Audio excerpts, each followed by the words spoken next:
Bon, ça c'est toujours moi et c'est toujours mon super établi. Je dis ça car si tu n'as pas encore vu le premier épisode avant, je te conseille d'aller le regarder car c'est la suite directe. Dans le premier épisode, je construisais la structure en assemblage bois. J'ai vraiment bien galéré. Cette fois, on va s'attaquer au plateau MFT. Et comme tu peux le voir, c'est vraiment très pratique. Nickel! J'ai réussi à récupérer toutes les étincelles, ça fait plaisir. Ouais, enfin, ça dépend pourquoi. Donc comme tu peux le voir, le fait de pouvoir brider ces pièces, c'est vraiment un confort de travail. Je te le recommande. Allez, générique.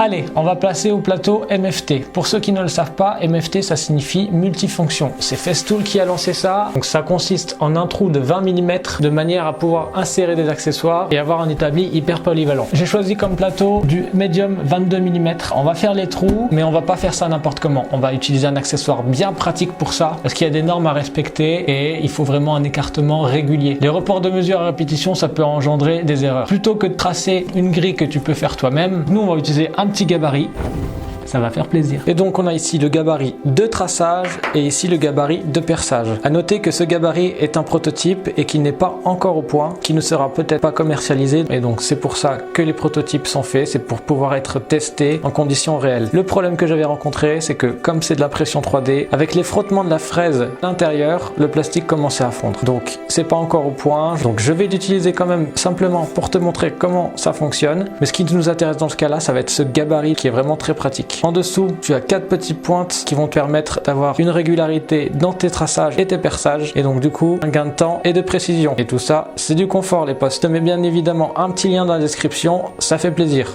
On vérifie que les pointes soient bien dans le coin et à fleur du plateau, comme ça on peut bien démarrer.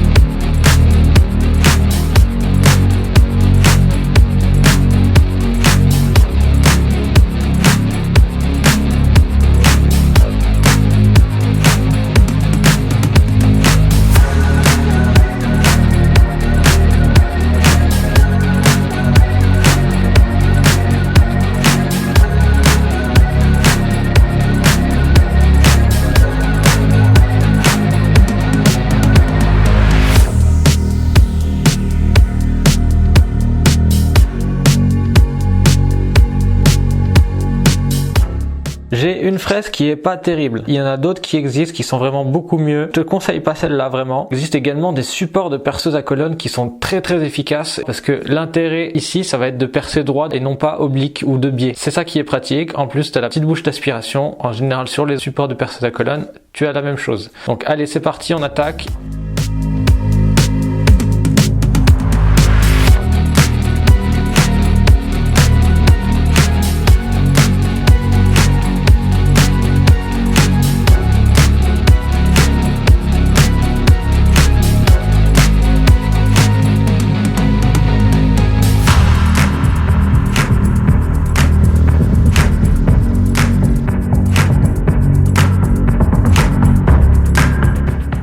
J'ai commencé à pré-percer tous mes trous un maximum parce qu'en fait ma fraise est vraiment pas très bien, donc je vais y aller en plusieurs fois. J'ai déjà fait une petite ligne pour te montrer, on est super régulier, c'est impressionnant. Si je force trop, je vais péter de l'autre côté.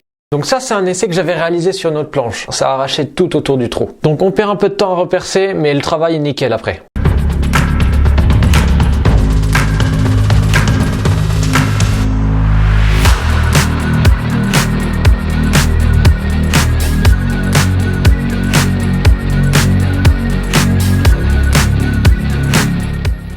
Donc maintenant, je vais faire mes trous de 3 mm partout et ensuite je vais retourner le plateau pour avoir mes centrages et finir mes trous avec la fraise qui est montée sur le gabarit de perçage. Donc moi je fais avec une mèche à bois de 3 mm parce que tout simplement j'ai pas plus petit et c'est même un peu trop gros. Donc évidemment l'idéal ça serait prendre une mèche à bois plus petite, 1 ou 2 mm parce que nous tout ce qu'on va voir c'est le centre de perçage de l'autre côté. Donc plus c'est petit, plus on sera précis.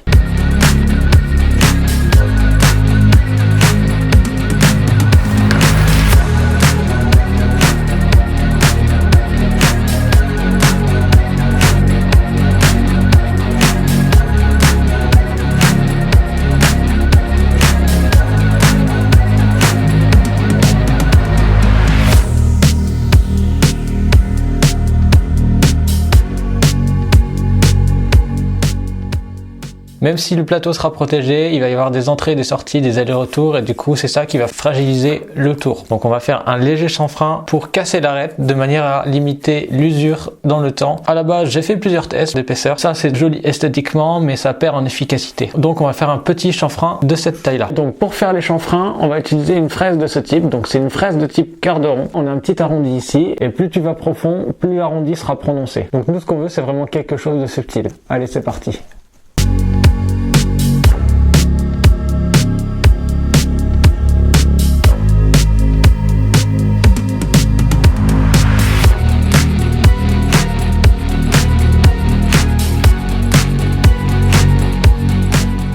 Les chanfreins, c'est vraiment pas du tout obligatoire, c'est vraiment en fonction de chacun. Certains vous diront de ne pas le faire. En tout cas, si vous en faites un, n'oubliez pas de faire des tests au préalable de manière à ne pas faire un chanfrein vraiment trop prononcé. Si le chanfrein est vraiment trop prononcé, vous ne pourrez plus utiliser les accessoires MFT efficacement. Allez, maintenant, on ponce et on vernit. C'est parti.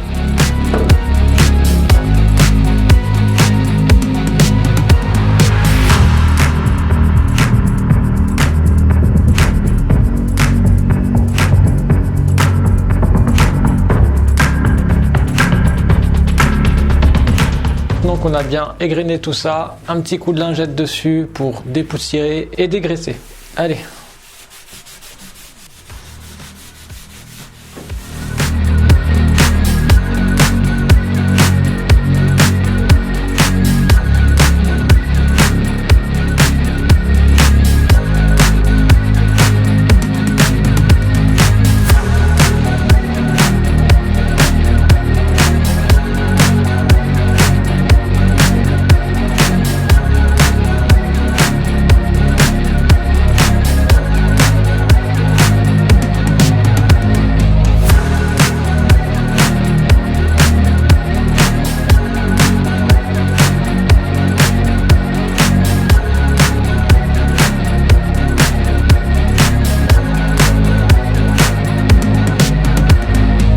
Maintenant, j'ai hâte d'avoir de vrais serre-joints d'établi ainsi que des vrais accessoires MFT de manière à pouvoir exploiter pleinement cet établi. J'apporterai des modifications futures, ça sera dans un épisode 3 qui ne sortira vraiment pas tout de suite parce que c'est vraiment pas du tout une priorité pour l'instant. Actuellement, il est fonctionnel et il peut être utilisé en l'état. Reste bien connecté avec la petite cloche d'abonnement. Je te remercie de ton soutien et je te dis à bientôt pour une prochaine vidéo. C'était Just Do It et je t'envoie plein de petites bulles, ça fait plaisir.